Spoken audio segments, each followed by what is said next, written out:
I'm not welcoming, just one night stands, but a lot. I completely understand. So Yeah. Here we are. We're live on Facebook. So here I go. Wish me luck. Hey, everybody. It's Comic Spot. Interview number, 914, I think.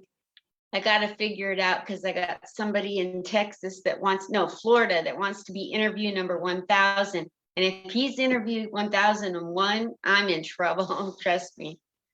I'll figure it out somehow. Anyway, you guys, sit back, relax, watch the blinking lights, and have some fun getting to know yet another comedian off stage, behind the mask. We're just going to talk like we met at a coffee shop. You know the drill. Share this with anybody who's hurting and needs to laugh, or anybody who says, I don't know what comedians to go see. Because when you get to watch them get interviewed, you go, you know what? I do like Dick Cavett. Maybe I'll go back now that he's gone and go spy on him. And do you know who Dick Cavett is, you guys? Okay, never mind. Anyway, you're going to have a great time getting to know Dick Salas. Is that the correct way to pronounce it? yes, that's fine. Salas is fine. Salas. I'm good with either of those. I think Salas sounds more original. Am I right? That's if you could say it correctly, it would be Salas. Salas. Yeah. Salas is more like you're trying to like exaggerate my name. Because if you translate my name, it's nothing fancy. You know what it means, right? Salad? Living rooms. That's what I meant. Yeah. Living rooms. That's right. Living rooms. That is what my name means. Living rooms. So I'm pretty sure I know where I was conceived in. Just saying. Oh my gosh. What a great interview this is going to be. I can tell already. I'm so excited. So we're live on Facebook, and I'm going to go to the interview intro that Dick Salas sent me. And it says, Dick Salas, Marine Corps veteran, comedian, producer, actor, vocalist, and all-around skilled guy. Growing up in East LA, then singing in all legendary venues of Hollywood in his late teens and early 20s, to turn the page, Linda. Joining the Marine Corps for 2 terms, after which he entered the world of stand-up comedy. You're going to need it after that. Stand-up comedy, and has been hurting cheeks ever since, performing at some of the biggest clubs in comedy. It's easy to understand why everyone loves Dick. And here we go. This is the interview of the night. Dick Salas, welcome to the Comic Spot. Dick, hi. Hi, thank you for having me, Linda. Really so glad you're here. Now, where are you living right now, this moment? Where are you filming from too? I am currently at home in Pomona, California. It's like the same, so it's like East LA. Honestly, like if anyone knows anything about East LA, Pomona is just like the exact copy of East LA, just with more homeless people. That's the only difference. I love NASCAR. They have a old NASCAR track out there? Yeah, there's and then we have the Irwindale Speedway, and there's another one too, not far. Yeah. There's like 2 around here, so yeah. Yeah, I love auto racing. So you don't seem like an auto racing enthusiast. What is your thing when you want to get away from comedy? Because you do. Yeah. So I try to balance out my life as much as possible. When I don't do comedy, I stay the hell away from it as much as I can. And a lot of it is it's reading, believe it or not. I'm a really huge reader. I love video games. I like reading all kinds of books, everything from like the Gulag Archipelago, historical backgrounds, to comic books. I'm an avid comic book collector. As you could tell back here, I'm a big Ninja Turtle fan. But I probably have like $15,000 worth of comic books. I'm not kidding you. And probably like 10,000 books. I don't even know how much money I spent to video games. I work out a lot. I used to really be big into martial arts, but I had to stop due to injuries. And I'm just kind of recuperating from all that and just rebuilding back my body little by little. And hopefully I can get back into that portion. Who's your favorite martial artist in the world, live or dead? Okay. Live or deceased? If I had to go I'll go with deceased first, just because that's the easiest to start with. Bruce Lee, obviously. I think that is the most influential martial artist this side of, well, the entire world, if you think about it. He's kind of the godfather of MMA. I also was an apprentice in Jeet Kune Do, the style he developed for a bit before I went to the military. So yeah, huge influence on me. I grew up watching all the Bruce Lee movies, and when I got to learn his style, totally about it. Dead, I guess alive, that's a tough one. Alive, I'd probably have to go with, just if we're gonna go like MMA style, that okay. More, probably gonna have to go old school here, and this is kind of gonna show my age a little as far as UFC is concerned. I probably go. It's a mix between George St. Pierre, GSP. He's a Canadian MMA fighter, and equally, I'd also have to put at the same time. What's his name? Oh man, I'm forgetting his name. He's an older fighter. Randy Couture. He was an American. Randy Couture. I'm a huge Randy Couture fan. I love his fancy clothes.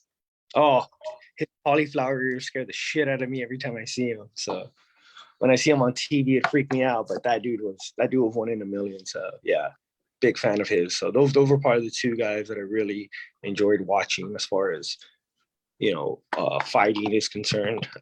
Pure martial artists, it's kind of really hard to find a pure martial artist nowadays. You know what I'm saying? Everyone kind of mixes it up, including myself. So were you ever a fan of Jean-Claude Van Damme? His movies, yes. Not all of them, but some. I never met him as an individual, but I haven't heard great things about him. I have nothing to say as far as he's concerned, but hey, man, that dude, he knows how to kick. I'll say that much. Totally. All righty. Well, now I want to go back into something you brought up in your intro.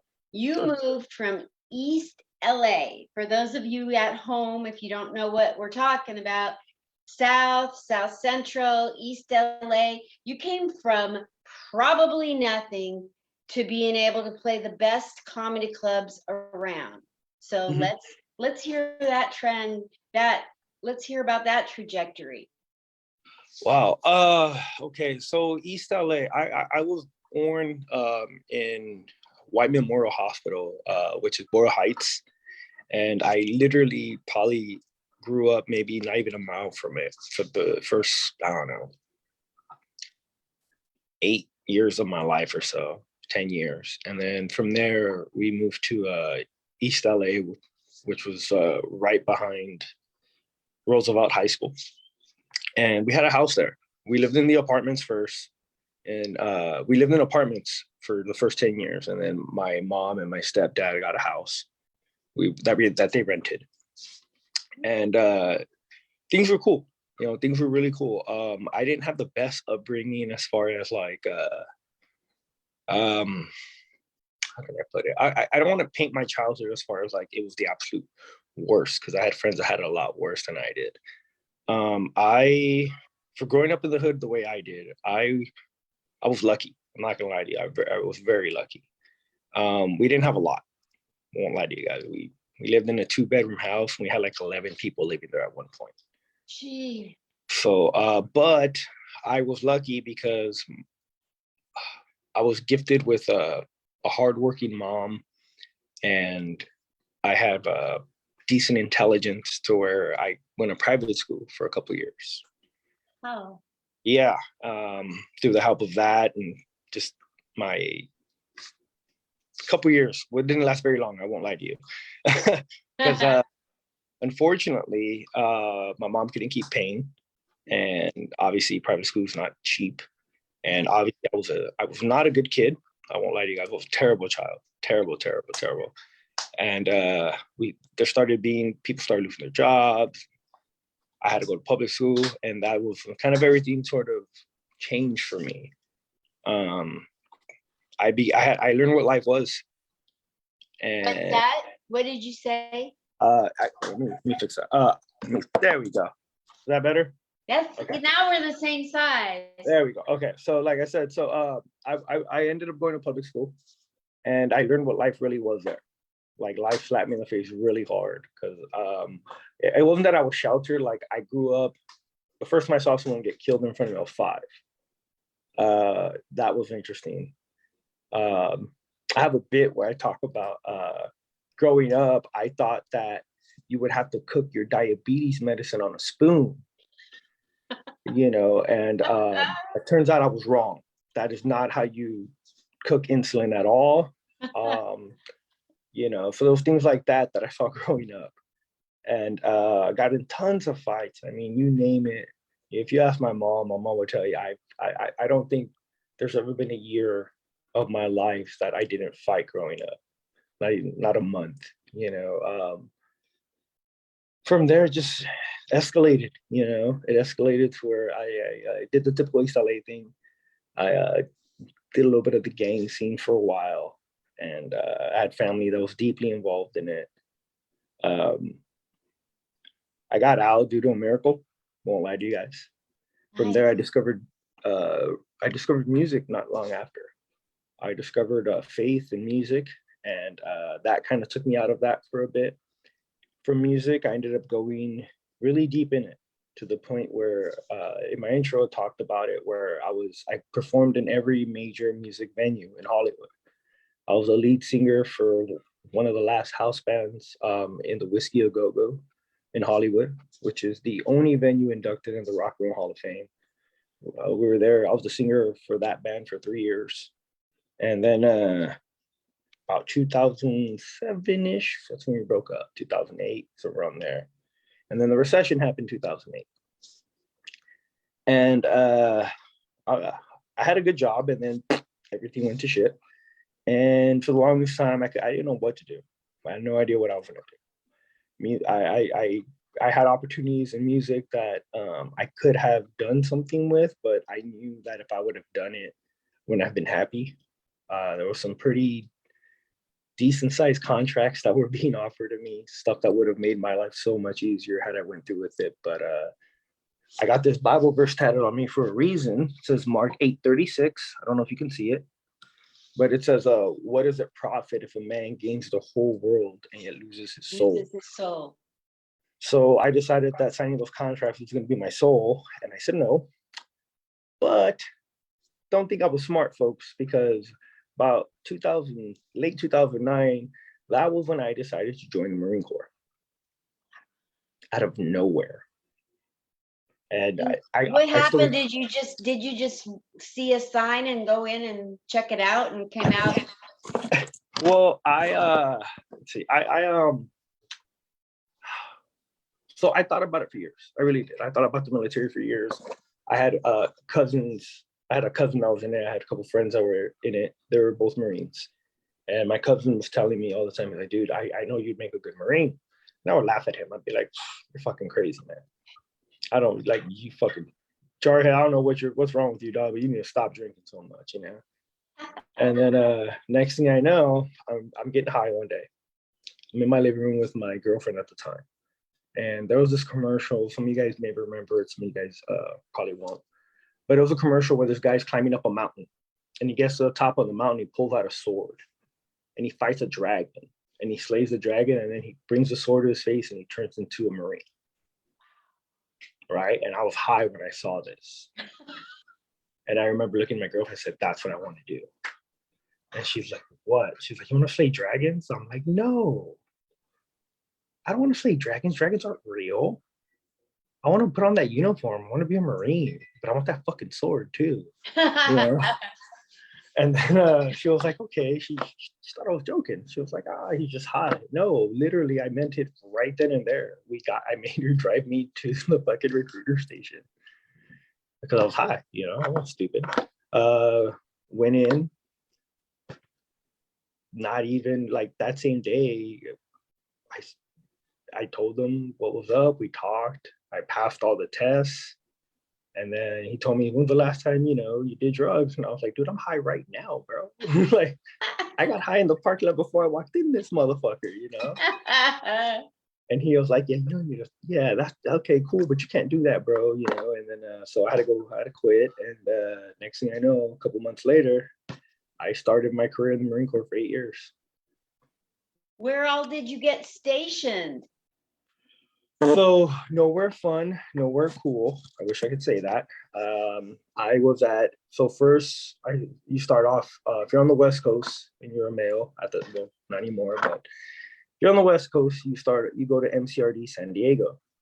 And that's where I went first. From there, I ended up going to Pendleton to SOI for a little bit. After that, I went to Camp Johnson to learn my first MOS, which is my job in the military. What was your job? I had 2 jobs in the military. My first job was at Camp Johnson. I was an administrator. So pretty much paper pusher. Worst thing you can do in the freaking military, I'll tell you that much. I did not sign up to be a paper pusher in the military, especially the Marine Corps. That's like the hardest office worker. You know what I mean? Like, calm down. That's like, imagine if everyone in the office was on steroids. You know what I'm saying? Like, that's really what was happening. And then, so I hated that part of it, but it was fun. Still, I got to learn some cool shit. And then after that, I ended up switching to being a heavy equipment mechanic, which was my last term in the Marine Corps, working on construction equipment, diesels, things like that. And that was, my last 4 years or my last term in, I should say.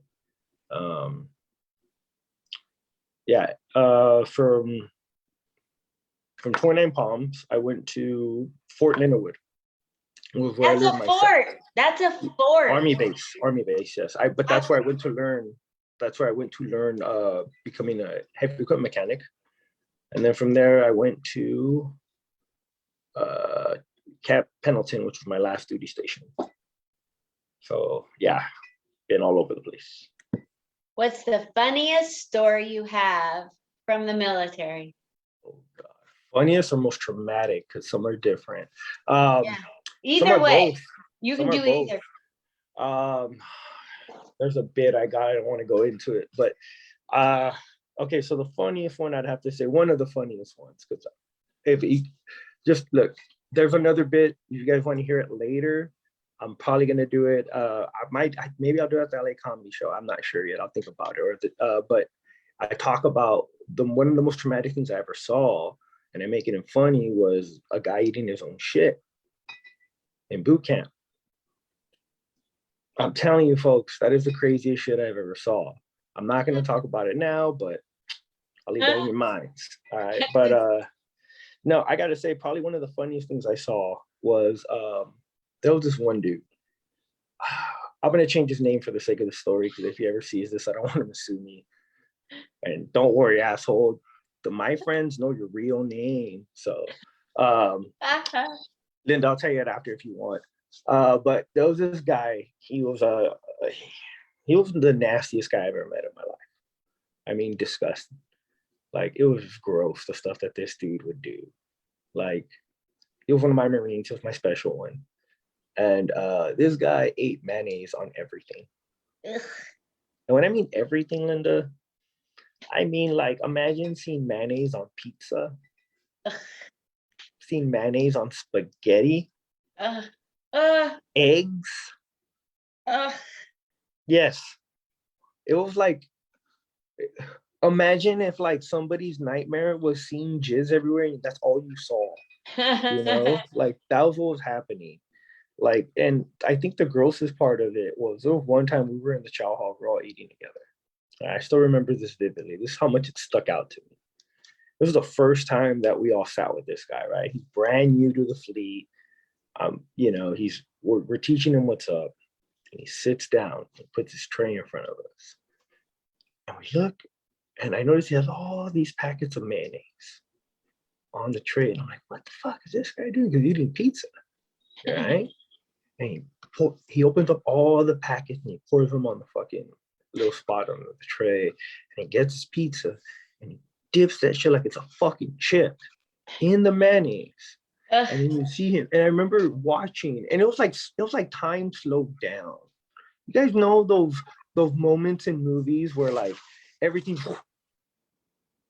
and it just slows the fuck down. I remember seeing the mayonnaise slowly dropping as it was moving from his hand to his tray.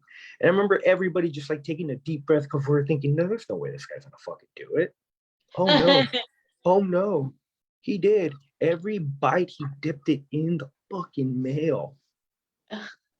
He ruined all our appetites. And he was white. That was your kind. This guy I'm not proud. he bragged about being from Arkansas. Oh no. You know what he would call it? Just so you guys know, he would call it AK to the saw.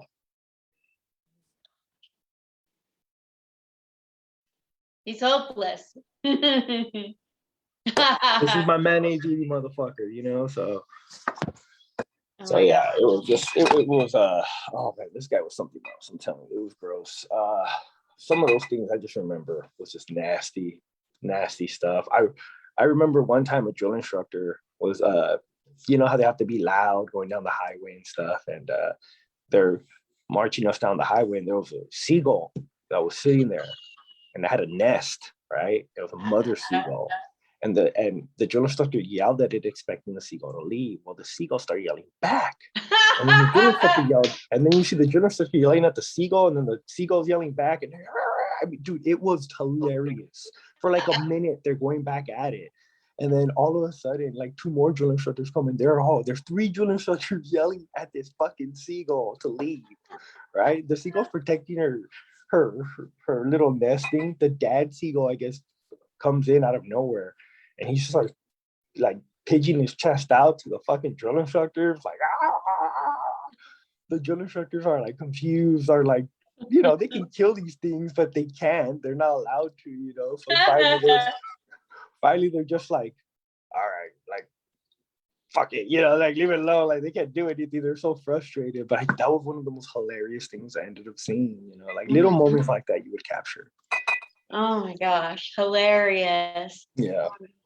So you went into comedy in 2005. 2018, 17, somewhere around there. All right. So we figured out why you went into the military. What was the motivation to go into the military? Boredom and a challenge. Literally, I wanted to be challenged, and I was bored. Not gonna lie, I didn't. There wasn't many options I thought I had available to me, and I did. But I thought, what was the best long-term option? Yeah, I thought the military was it. So, and I was right. Me too. And then, what was your motivation, and how exactly did that happen that you went on stage for the first time? Tell me about that. Well, I've had a microphone in my hand longer than I haven't. I'm used to being on stage even prior to me doing comedy. So I remember I tried music I still love music, don't get me wrong. I do. I love music still. I still collaborate with other artists and friends here and there. I would never do the band thing again, ever again. I'll tell you that much. And if I did, it'd be like, I'm the fucking boss. So,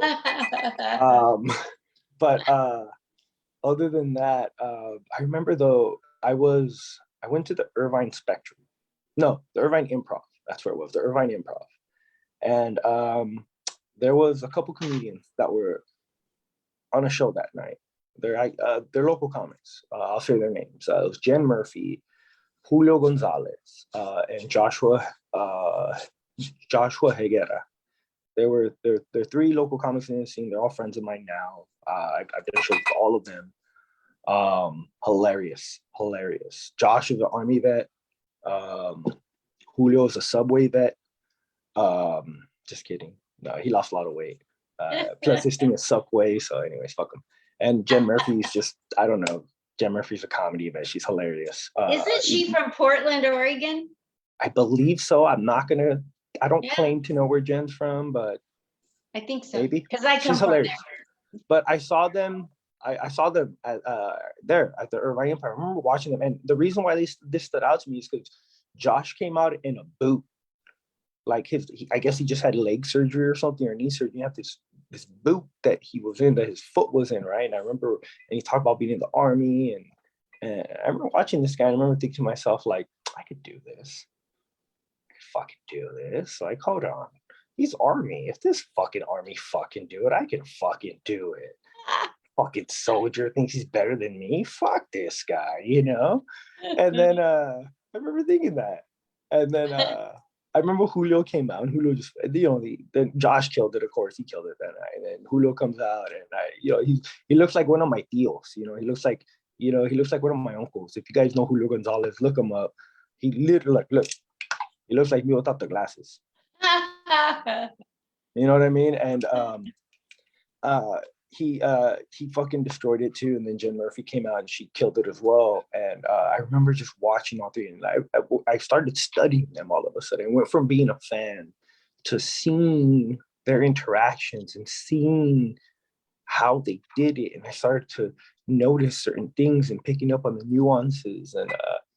And then it was about, I think, a week after that, I saw another comic named Cisco Duran at the same Improv, Irvine. And he was doing a show with another comic whose name I won't mention, that he was opening up for. And there was three comics that night, the headliner, him, and the host. All of them killed it, especially the headliner. But after they came out on stage, and for 2 hours, they went back and forth with the audience. Just bullshitting. Well, for about 20 minutes of those 2 hours, it was the three of them and me going back and forth at it. Just, bah, bah, bah, bah. They asked me if I was a comic. I said no. And they're like, motherfucker, you should be. All right. And I was like, huh. Not even days later after that, I went up to Cisco after the show, and I'm like, hey, man, you have any advice about doing comedy? And he's like, just get up there and fucking do it, man. Literally, that was what he told me. You'll know if it's for you or not. So, being the person that I am, whenever I decide I want to do something, I usually just go and do it. And I went to go find a open mic.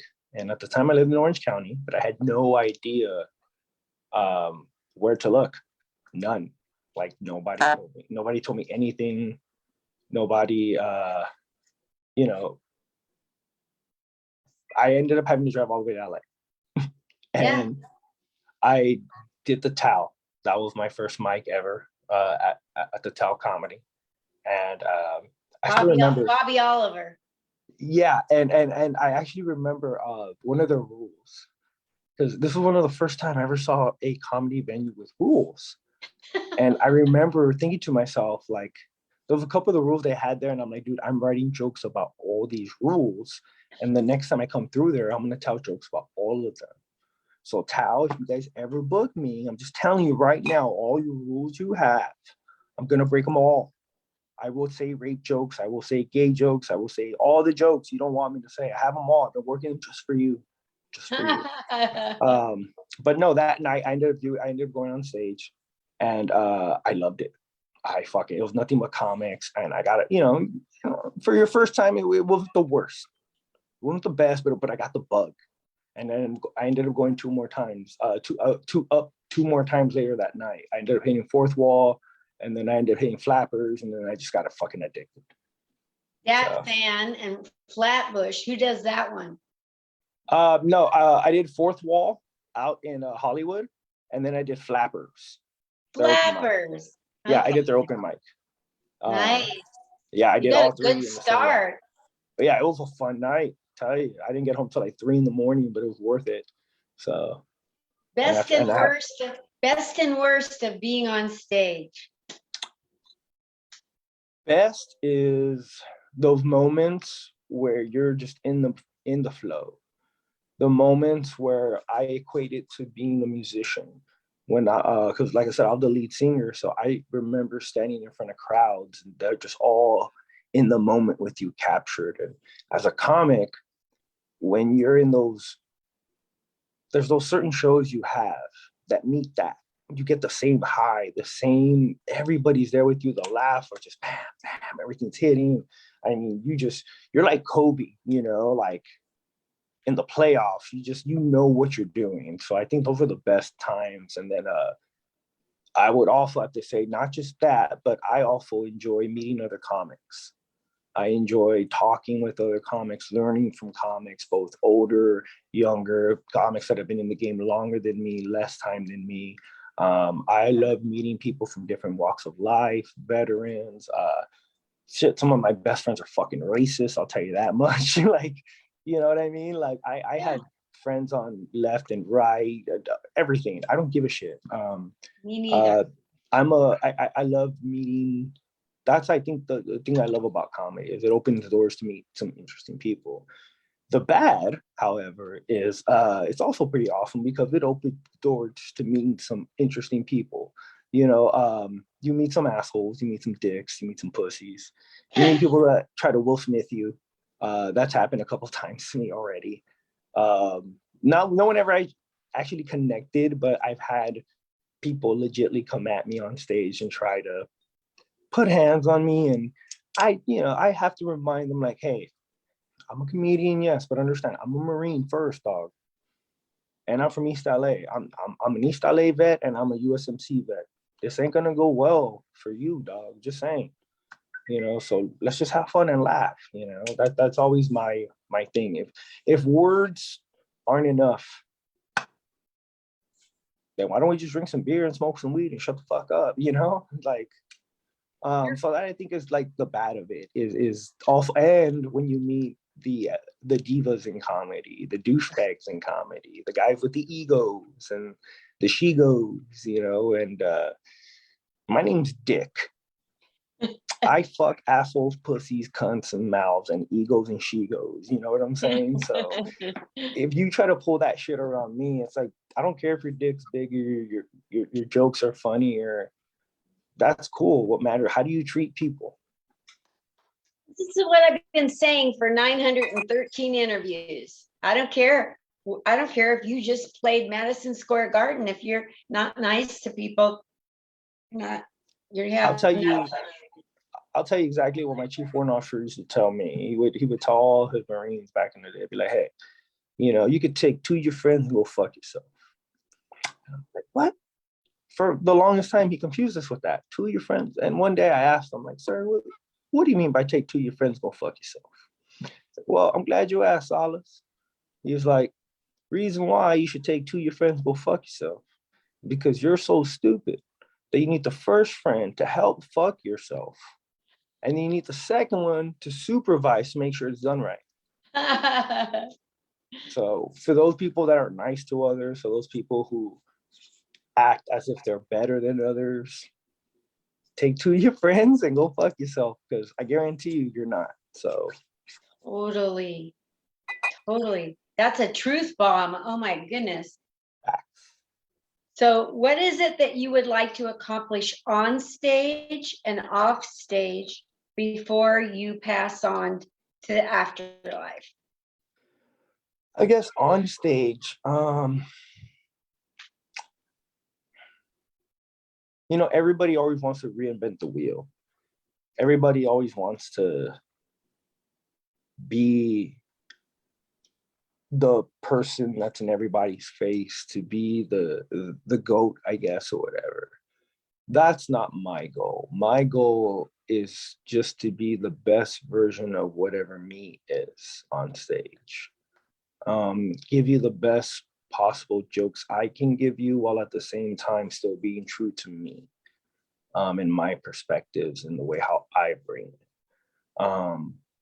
That's, if that happens to lead me to my name getting out there more and my face getting out there more. So be it. It's not my goal, but I will embrace it wholeheartedly. I'm one of those people who I work hard and I play hard, but I also expect the best out of myself. And what I do hope to leave on and pass on is the example of hard work, the example of you don't have to be perfect. You don't have to get it all right. Matter of fact, you can fuck up a lot. And trust me, I'm the king of fuck ups. But at the end of the day, what matters is where your heart's at. What matters is how much you're willing to learn from your mistakes. And not only that, not just learn from them, but I think you also have to check your pride. You have to, I've learned pride is a devil. It really is. And you have to, I want to be the example, not just to myself, but to other comics and other veterans and people in general that you don't have to be the best. You don't have to be the strongest. You don't have to be the funniest. You just have to try the hardest and be sincere in your efforts. And here's the kicker, folks. Here's the best advice I can give you ever. If you're gonna say something, fucking do it. Wow. Put your money where your mouth is. Don't take shortcuts. Be a person of your word. Yeah. And you'll see how far that takes you. I mean, people have been paying attention to me saying, dude, it looks like you've blown up out of nowhere. And it's like, that's not true. You haven't seen the past 20 years of work I put into this motherfucker. So it's taken all that to get here. Absolutely. So that's what I tell people. Just don't stop. Keep going. Have you ever done comedy with Armed Forces Entertainment or the USO or those kind of groups? I've done, not with them, but I have done stuff on military bases, VFWs, American Legions. I just did Camp Pendleton about a week ago or 2 weeks ago. It was a private event there. It was an event for the fallen. We had Gold Star family members from the Afghan blast who were there, veterans, active duty, etc. And then not only that, but I do a lot of fundraisers for vets.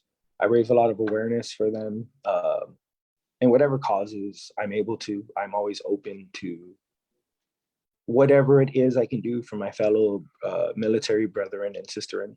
So I'm always open to that, whatever it is. USO, Armed Forces, whatever the fuck it is, I'll do it. So as long as it's a good cause. That's so cool. What is something that a military person or a veteran has said to you that you'll never forget? Or an audience member? Well, I guess I could do both. I guess the one thing that a veteran, man, there's been a lot, to be honest. Some stories of, I have to say this. I think of all the stuff I've heard from vets, the best thing I've ever heard from a vet is, thanks for calling. Thanks for listening to me. Thanks for taking the time and checking in on me at 2 a.m. when I'm fucking drunk, taking my call. That I think is the best thing I've heard from a vet, thanking me when they had a hard time and they were their demons were getting the best of them, and they made it through another night. Wow. That to me is the best one that I could say that I've heard from a vet. And then as far as civilians are concerned, as far as, from what I've heard from shows and stuff, the funniest thing, and I think the best thing I've heard, was I had there was a certain server who walked up to me at one of the venues, and she thought I was so funny that she bought merch, not just for herself, but for all her coworkers. Like, she bought it for everyone. And just because she thought I was that funny, she wanted to support. Every time somebody buys something from me or takes a picture with me or takes the time to talk to me, that means a lot to me. I may not remember all your names, but I remember every single face. I remember, I do my best to reach out to every single person that messages me. It's impossible sometimes to get back to everybody, but I appreciate every single one, every single person that calls themselves a fan of mine, every single person who comes to a show, buys a ticket, just supports in any way possible. That to me is probably more precious than anything else, to be honest. It's very touching when they do that. Just, Yeah, it's it gets you right here, you know. So, and it's one of those where there's not a lot of things that get me there except for my kids and I guess my dogs, puppies. Okay, what kind of dogs, puppies do you have? I have 2 dogs. I have a pit bull and a Maltipoo. So Oh no. yeah, the best combo of breeds, man. Because everyone hears the Maltipoo first and they're like, oh, that's all he's got. You breaking my house. Next thing you know, you see a fucking 65, 70-pound pit bull on your ass. That's all she wrote, motherfucker. You know, like, man. And the nice thing about a pit bull is a lot of white people are afraid of them. So that's a benefit. Oh, and the cool, she's such a sweetheart though. Oh, my girl, she is such a sweetheart. Like seriously, I lay on her. She's a teddy bear. She never hurt a fly, you know what I mean? But she just looks intimidating. So I lived in LA in Koreatown for a year, and okay. I adopted a pit bull because my daughter, she's 44 now. At the time she was like 35. We were walking around I think it's the East LA shelter, and we saw that it looked like this pit bull was in distress physically. And so we went back the next day and we still felt, and it was a no-kill place. So we thought, well, if the only way to get this dog to a doctor is to adopt it and take it right to the doctor. So we adopted the female pit bull, and she had breast cancer that had metastasized, and they had to put her down right then and there. It was so bad. And we were right. She was in distress, and they'd have kept her suffering. That sucks. So there's ups and downs of that, but yeah. But you gotta take the good with the bad. Yeah, that's right. Yeah. So you've been a doll to come on here and let me batter you with all kinds of questions, but I have a need for you to tell the people at home where you're going to be performing, anything you want to say, and where they can follow you on social media. Okay, man, I am performing in a lot of places, so I'm gonna try to remember all of them. I'm gonna be at Group Therapy Pub in Placentia this Tuesday. What is the date today? The 19th, I'll be there. The 20th, I'm doing a backyard show in LA. It's a 420 comedy competition. Tickets are great for that one, to be honest, because you get a plate, you get like all kinds of other goodies with it, and you get a bunch of some of the funniest comics around. Some of my best friends are going to be on this show, and trust me, we're all going to be trying to make you laugh and vote for me, motherfucker. Anyways, so there's that one. I hope, I said, I'm trying to win the votes. Anyways, and then let's see, I'm also the 23rd, I'm in Rolling Heights at Stubby's Bar. That's going to be a great show as well. The 24th, 26th, I'm in Long Beach at Gallagher's Pub. And then I know I'm doing group therapy again. I don't remember when in May. May 19th, I'm going to be at the Tempe Improv in Arizona. That's a great club. Yeah, I'm so excited to do that one. Tickets are on sale for that as well, so you can check that out on the Tempe Improv site. And then obviously the big one, the one we're both on, the one that we were so excited for, LA Comedy Club, May 21st, Armed Forces Day. Linda here is going to be our amazing hostess. We have some other amazing comics on the card, including myself, really good friends, Josh Aguirre. We're both the features from the card, co-features, and of course our headliner, Shang. I mean, what can you say about that guy that you can't, you know what I mean? Killer, absolute killer. This guy's just a funny cat. Everyone's a vet on this show. That's what I love about it as well. And then there's a bunch of other stuff after that as well. 28th Ranch Cucamonga, King's Brewing, excited for that one as well. And then if you want to check me out on social media, I know I'm saying a lot. You can check me out on social media at Dick Salas on any of the platforms. That's Instagram, Facebook, Twitter, even Snapchat I'm on. TikTok. Yeah, if you can't find me under Dick Salas, you're not looking for me hard enough. Just saying. I mean, you're having a hard time with getting it in the hole. It's not my fault. All right. But yeah, so check me out there. And then I'm also excited to announce I'm going to be having my own website coming out in the next couple weeks.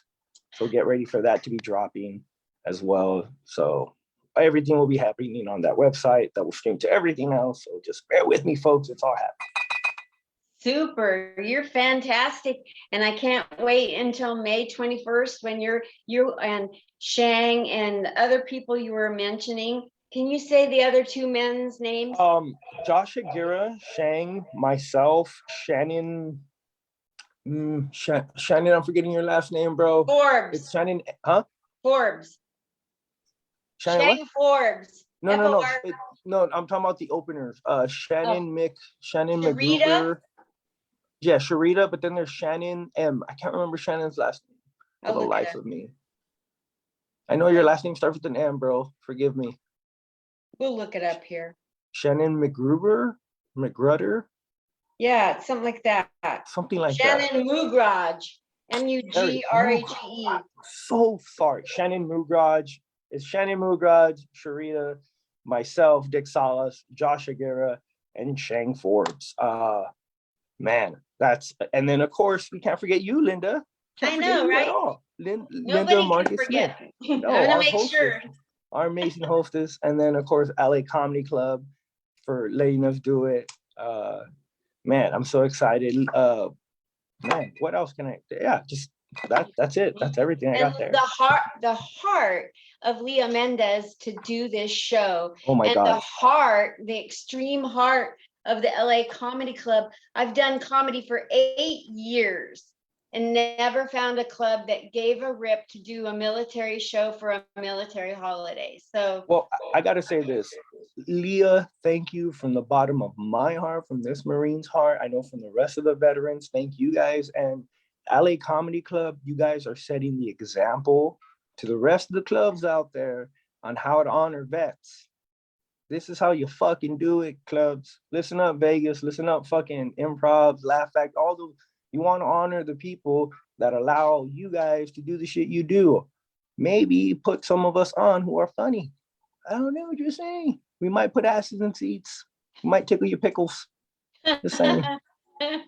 Trim your bush. I don't know, whatever it is.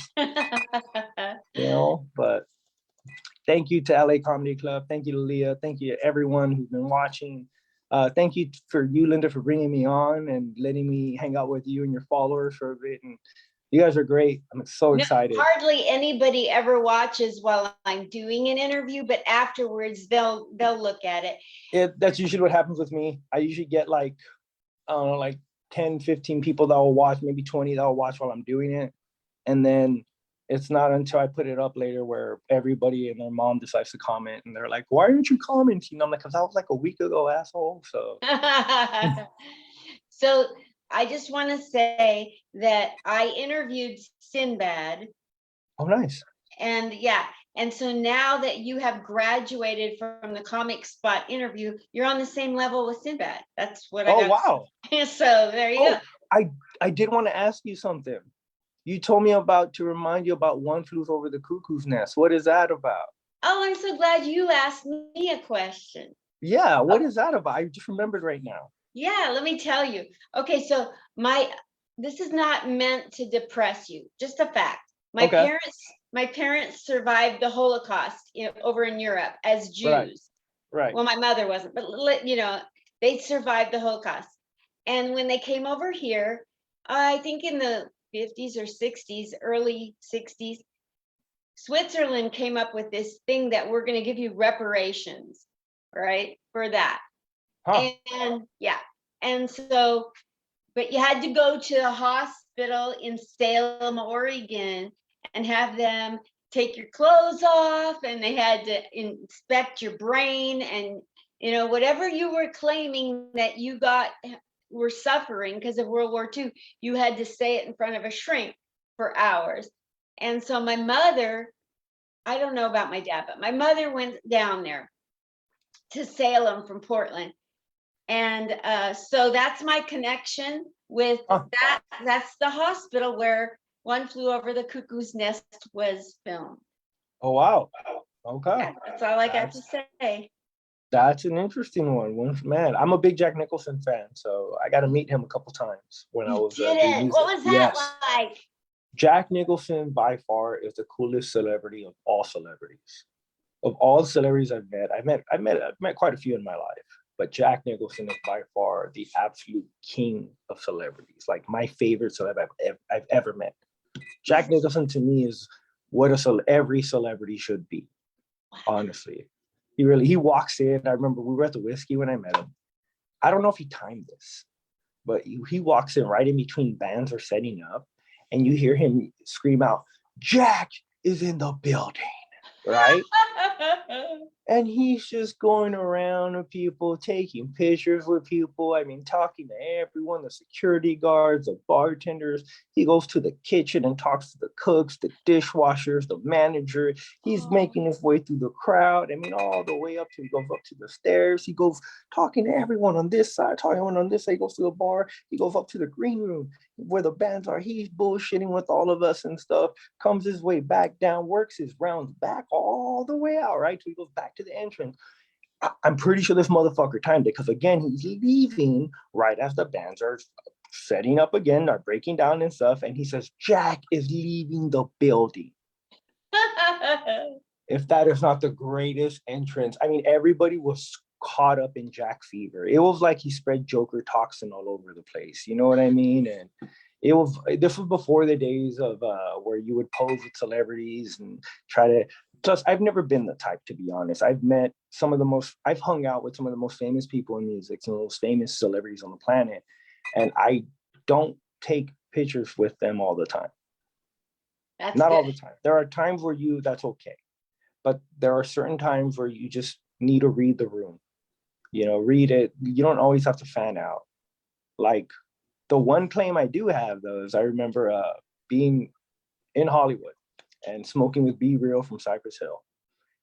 And he's one of my favorite rappers. Cypress Hill is one of my favorite groups. And the fact I got to smoke with this guy a couple times, and he was and okay, he talks normal, like a normal guy, but in my mind, he sounds like what he sounds in music, right? "Hey, yo, dog, how you doing, dog?" Right? So that's how I hear it every time he talks. But it's just like, we talk. And so I remember we're smoking, and I'm like, "Hey, here you go, man."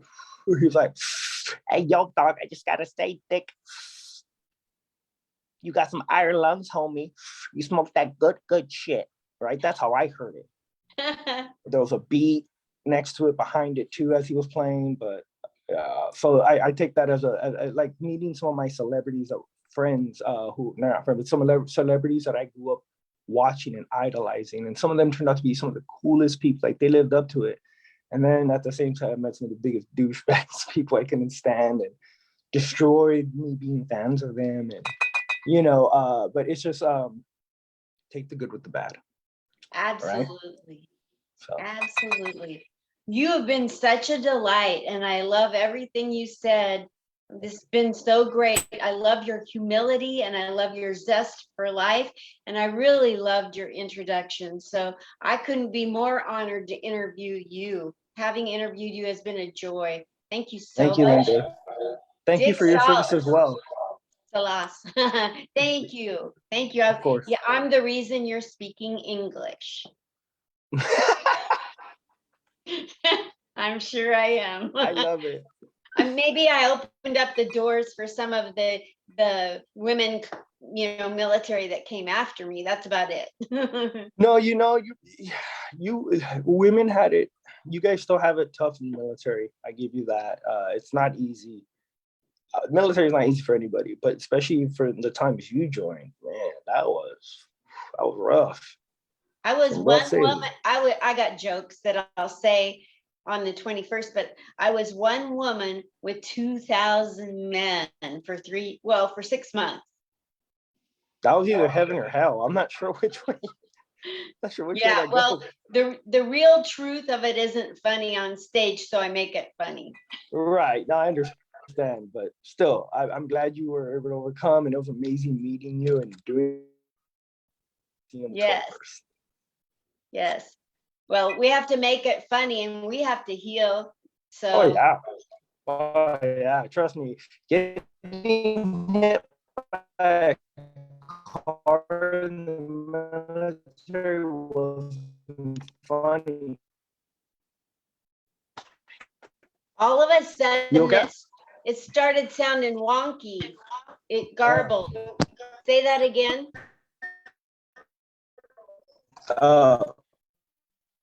I I said getting hit by a car in the military isn't funny.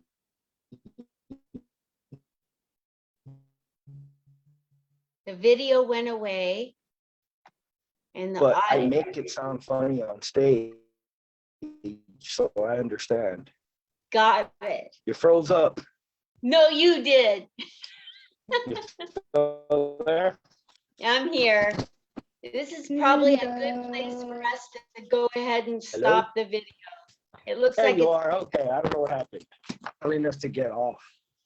yeah, That's the I Zoom don't know what gods it's telling us to get off. doing. All right. Well, this is a fantastic interview. Thank you so much, Dick Salas. Bye, Linda. Bye, Dick.